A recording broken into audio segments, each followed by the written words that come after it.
If you're planning to be polyamorous or have an open relationship, you're probably not going to like what I'm going to say. I stopped being poly or open because that experience was way too traumatic for me. I'm not even sure if I want to go back to that route ever again. I had an open relationship with my ex for 6 years. Believe me, I did have a lot of fun because as an okay attractive girl, I wasn't asking for any commitment. It was extremely easy for me to attract pretty decent high quality dates. I'm not gonna lie, it was really fun for the first 3 to 4 years. I've met a lot of nice friends with benefits who I'm still in touch with. On the contrary, it was really hard for my ex to get dates because for most women, even though they claim that they don't want relationships in their dating profiles, they still want certain form of commitment or monogamy. Time goes by, things change in 2021 when I had my second boyfriend. I had one of the happiest period in my life. I had two men who were deeply in love with me and I also loved them deeply. We were even planning to live together in the same house at some point in future. However, 6 months later, something serious happened. My second boyfriend broke up with me. I entered the darkest time of my life. I had daily panic attack for 2 weeks. I had to go back to therapy. I was crying daily for 2 years. That breakup was so hard because no one did anything wrong, but it still hurts so much losing someone you loved more than yourself. I tried to go back to my normal dating life, but it was just hurting so much. I couldn't stop myself from feeling hurt. That relationship totally changed me, but I learned a great deal about myself because I uncovered a huge part of my childhood trauma, and I also became very, very spiritual as a result. Most importantly, I finally learned to prioritize myself and find my own self-worth. However, I didn't realize that breakup also changed my primary ex for 6 years. Without getting into too much detail, that breakup probably triggered something in him, which directly or indirectly caused our breakup a year later. I stopped being polyamorous because it was so hard to have two boyfriends at the same time.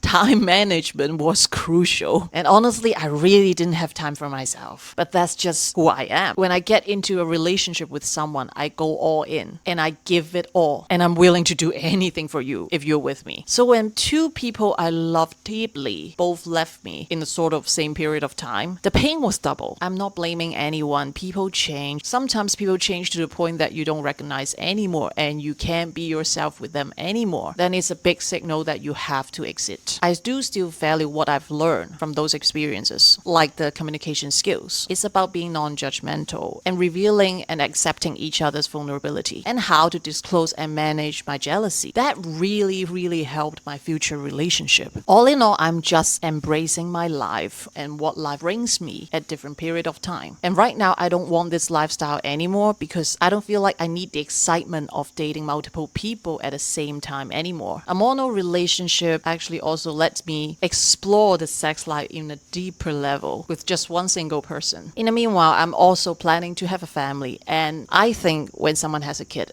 should always be the first priority. So I don't want to divide my love and energy and attention to someone else other than my future child. I also don't want the other parent of my future kid to be with someone else and miss the precious time with our kid, because you have to understand these tiny human beings, they grow so fast. Of course, this is just how I look at it. I have heard stories of people growing up in polyamorous family setting and they turn out fine. So if you are capable of finding someone who can love your kid and also your partner as much as you do and might even want to have a family with you, great, I'm happy for you. And also, if being poly is what you need to maintain a healthy household, you gotta do what you gotta do as long as everyone consents that decision. I personally don't want to have my family unit to have too many people come and go, especially with a minor involved. But that's just how I am. So if you're curious about being poly, go ahead, try it out, but make sure it's not a necessity for you to maintain your primary relationship. Because if you have to date someone else in order to maintain a long-term relationship, it probably means that there's some problem with that long-term relationship. Or if the people you're dating are deep down not okay with you seeing other people, they're actually forced into this lifestyle, it's probably also not a healthy relationship. Have you had or heard any experience of polyamory? What have you learned from it? Or have you have experience of growing up in a polyamorous family setting? How did you feel about it? Let me know in the comment section.